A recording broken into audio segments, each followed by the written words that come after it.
نے بار بار 2021 کی بات کی کہ جب دہشت گردوں کو یہاں پہ لایا گیا، بسایا گیا، جو بھی پالیسی تھی وہ پالیسی ظاہر ہے کہ صرف پولیٹیکل لیڈرشپ نے نہیں بنائی تھی، اس میں ملٹری لیڈرشپ بھی برابر کی شریک تھی. تو اگر آپ ان کو اسپیئر کر کے صرف پولیٹیکل لیڈرشپ کے اوپر برڈن ڈالیں گے تو میرا خیال ہے اس کو ایک سلیکٹیو جسٹس کہا جائے گا انفارچونیٹلی. ساتھ ہی ساتھ اگر اس طرح کے کرائمز دنیا میں کہیں ہوتے تو وہ وار کرائمز میں آتے. اس کا کب تک باقی سب کا کب احتساب کیا جائے گا، یہ ایک اہم سوال ہے. اور ساتھ ہی ایک اور مختصر سی بات کہ ایک صوبے کے چیف ایگزیکٹو ہیں، وہ کہتے ہیں بار بار کہ آپریشن نہیں ہونے دیں گے، اور آپ کہتے ہیں کہ ظاہر ایک ڈفرینس آف اوپینین ہے، وہاں پہ ایک ول پاور ہے، پولیٹیکل ول وہاں موجود نہیں ہے. پھر آپ کس طرح سے آپریشن لانچ کریں گے، یا جو انٹیلیجنس بیسڈ آپریشنز ہیں ان کو کس طرح سے آپ پھر کنڈکٹ کریں گے؟ اچھا، پہلے میں دوسرے سوال کا جواب دے دیتا ہوں. اب وہ تو کہہ رہے ہیں کہ آپریشن نہیں ہونے، آج کہہ رہے ہیں، وہ تو پتہ نہیں کب سے کہہ رہے ہیں. وہ کہتے ہیں ہمارا لیڈر کہہ رہا ہے. آپریشن ہو رہے ہیں نا، ایز آف ٹوڈے بھی ہو رہے ہیں.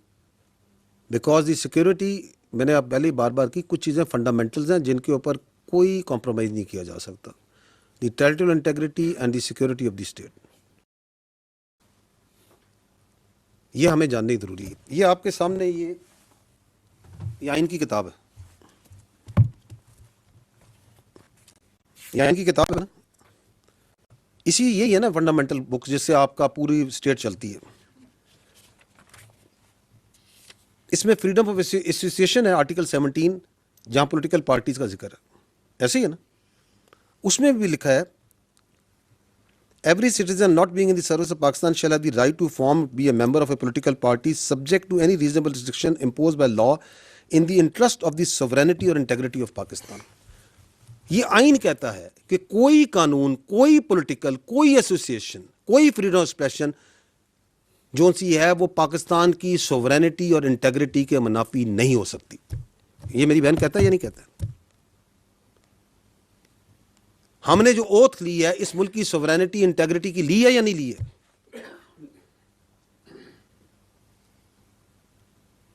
تو I think we are absolutely clear, you are absolutely clear. ہمیں ان خوارج کا بھی کلیئر ہے کہ ان کا کوئی پاکستان کی سوورینٹی اور انٹیگریٹی سے تعلق نہیں ہے. اور وہ جو کہتے ہیں کہ ہونے نہیں دیں گے، تو کیا ان کی شخصیت، کیا ان کے کلمات اس ملک کی سالمیت سے بڑھ کے ہو چکے ہیں؟ ٹینز آف تھاؤزنڈز آف بچے اور بچیاں اس ملک کی شہید ہو چکے ہیں اس دہشت گردی کے آگے. ہوئے یا نہیں ہوئے؟ خوزدار میں اسکول بس کی معصوم بچیاں، بچے شہید ہوئے ہیں. کس پہ ڈھونڈے ان کا خون؟ کیا ہم آپریشن نہیں ہونے دیں گے؟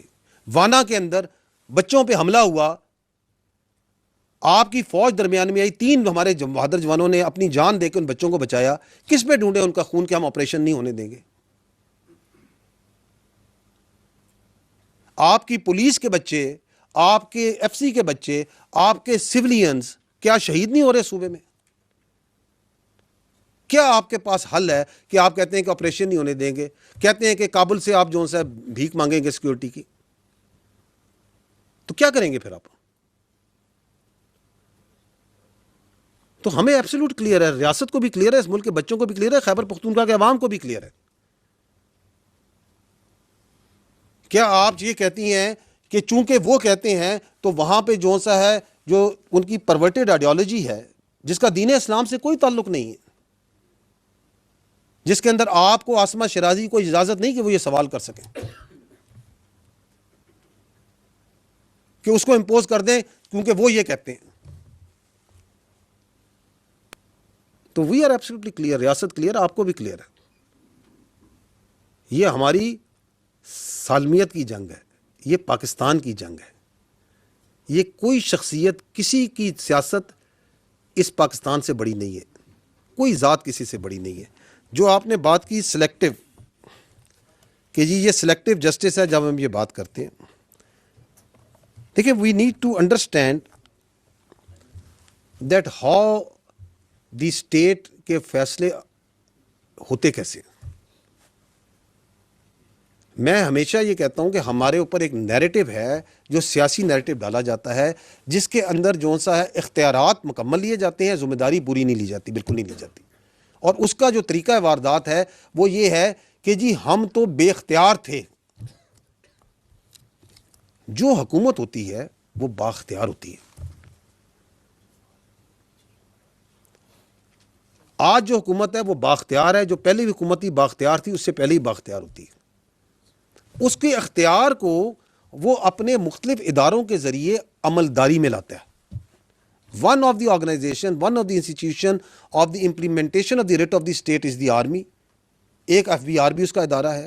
ایک اس کا ادارہ جو سا ہے آپ کی پولیس بھی ہے. اس کے اندر منسٹری آف انٹیریئر بھی ہوتی ہے. اس میں ایجوکیشن ڈپارٹمنٹس بھی ہیں. اس میں ریلیجس ڈپارٹمنٹس بھی ہوں گے. دیر آر ملٹیپل آرگنائزیشنز جو ریٹ آف دی اسٹیٹ کو قائم کرتے ہیں. ہمارے ملک میں تو انفارچونیٹلی یہ جو ادارے ہیں یہ اس طرح بااختیار نہیں جیسے ہونے چاہیے, because of the politicization that have crept into them over a period of time. کیا آپ کی اداروں میں سیاست آ چکی یا نہیں آ چکی, اس میں سیاسی عملداری ہے یا نہیں ہے؟ دل پہ ہاتھ رکھ کے بتائیں کہ ان کے اندر کیا وہ اٹانومی, کیا وہ انڈیپینڈنس, کیا وہ اسٹرینتھ ہے جو ہونی چاہیے.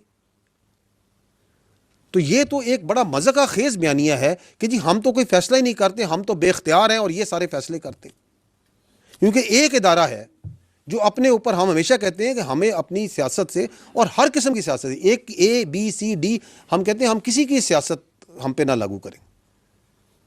ہمارے لیے تمام سیاسی پارٹیاں, تمام سیاسی لیڈر, تمام سیاسی نظریات, تمام ایتھنیسٹی, تمام قومیں, تمام مذاہب, تمام فرقے ہمارے لیے برابر ہیں, جب اگر وہ پاکستانی ہیں. That's what we say. Don't impose your political love on us. But that doesn't mean کہ وہ سیاست بااختیار نہیں ہوتی.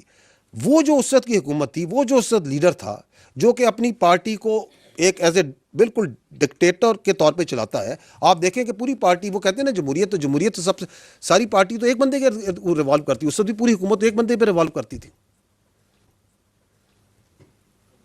اس وقت بھی ان کو تھا بات چیت کرو, بات چیت کرو, بات چیت کرو, اور وہ جس چیز کے پیچھے پڑ جاتا ہے کہ بات چیت کرو, بات چیت کرو. اور جو اس وقت DGI تھے وہ کدھر ہے اس وقت, جن کو انہوں نے اپنی سیاست کے لیے استعمال کیا. آپ یہ ادارے پہ نہیں لگا سکتے, یہ شخصیات کا کھیل تھا. بھائی وہ وزیر اعظم تھا, وہ بااختیار وزیر اعظم تھا جو بعد میں کہتا ہے میرے پاس تو اختیار ہی کوئی نہیں تھا, میں فیصلہ نہیں کرتا ہوں. وہ اتنا بااختیار وزیر اعظم تھا کہ اس وقت تو وہ قوم کے جو آپ کا آرمی چیف ہے اس کو قوم کا باپ بھی ڈکلیئر کر دیا تھا انہوں نے.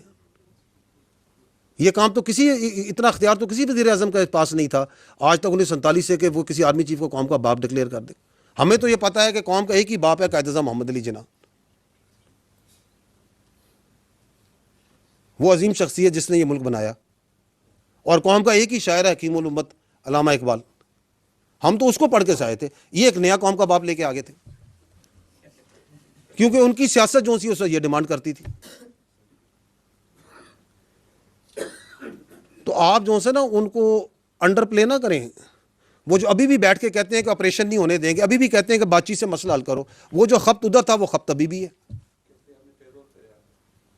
تو ان سے کوئی پوچھے کہ آپ کو کیا محبت ہے ان طالبان سے, ان دہشت گردوں کے ساتھ, آپ کو ان کی پرورٹڈ آئیڈیالوجی کے ساتھ آپ کو کیا محبت ہے؟ کس کے کہنے پہ آپ یہ پورا کا پورا پاکستان کو اور اپنے صوبے کو تو جھونک رہے ہیں اس آگ میں, جس کا ایندھن بن رہے ہیں آپ کے بچے, جس کی وجہ سے وہاں پہ ترقی نہیں ہو رہی. ساتھیوں, نیکی کا موقع ہے تو دیکھ کے سے بات کی. ابھی لائک, سبسکرائب اور شیئر کریں اور امت کو جوڑنے میں ہمارا ساتھ دیجیے. شکریہ.